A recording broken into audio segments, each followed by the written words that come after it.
साथियों, संख्याओं के बारे में तो आपने पढ़ा ही होगा।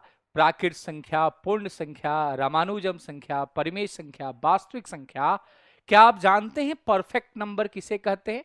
और एग्जाम में यहां से भी सवाल देखने को मिलता ही मिलता है। तो चलिए सीख लेते हैं परफेक्ट नंबर किसे कहते हैं, जिसे हम हिंदी में संपूर्ण संख्या जानते हैं। हिंदी में इसे संपूर्ण संख्या कहते हैं। कई बार छात्रों के भाई कंफ्यूजन रहता है कि क्या सर ये पूर्ण संख्या है? नहीं, पूर्ण और संपूर्ण से कोई लेना देना नहीं है। संपूर्ण संख्या क्या होता है? जैसे आप किसी संख्या का फैक्टर निकालते हैं और जो फैक्टरों का अगर आप योग करते हैं, स्वयं वाला फैक्टर छोड़कर अगर वह संख्या के बराबर हो जाता है, तो वैसी स्थिति में हम उसे संपूर्ण संख्या कहते हैं।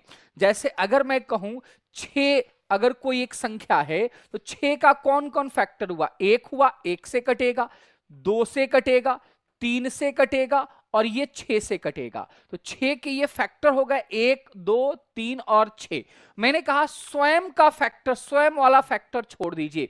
तो जब आप इनको जोड़ेंगे तो ये संख्या के बराबर हो रहा है, तो हम कहेंगे कि ये जो संख्या है सर, ये संख्या कौन सी संख्या है? संपूर्ण संख्या है। जैसे अगर मैं आपको एक दूसरी संख्या बताऊं 6 के बाद 28, तो 28 का जरा फैक्टर देखिए। 1 से कटेगा, 2 से कटेगा, 4 से कटेगा, 7 से कटेगा, 14 से कटेगा और 28 से कटेगा। तो स्वयं वाला छोड़ देना है। अगर आप इनको जोड़ेंगे तो देखिए ध्यान से 28 ही आ रहा है। 14 7 21 4 25 2 27 1 28 ही आ रहा है। इट मीन्स भाई ये 28 जो है ये भी एक संपूर्ण संख्या है।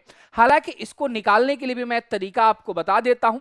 एक तरीका है जो बेहतर तरीका माना जाता है, 2 पावर p माइनस 1 गुणा 2 पावर p माइनस 1, जहां पे p अभाज्य संख्या है। लेकिन हां, एक चीज थोड़ा सा यहां पे है कि ये कब संभव है? जब ये 2 पावर p माइनस 1 भी एक अभाज्य ही आना चाहिए, जिसे हम मर्शिन भी कहा करते हैं।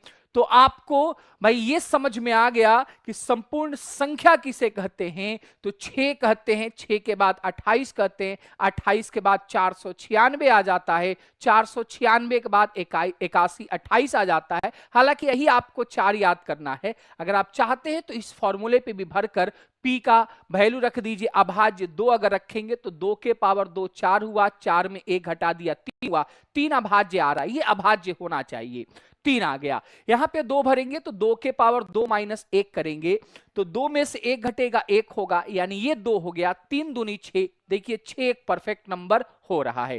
तो ऐसे ही वीडियो देखने के लिए आप हमारे साथ बने रहें।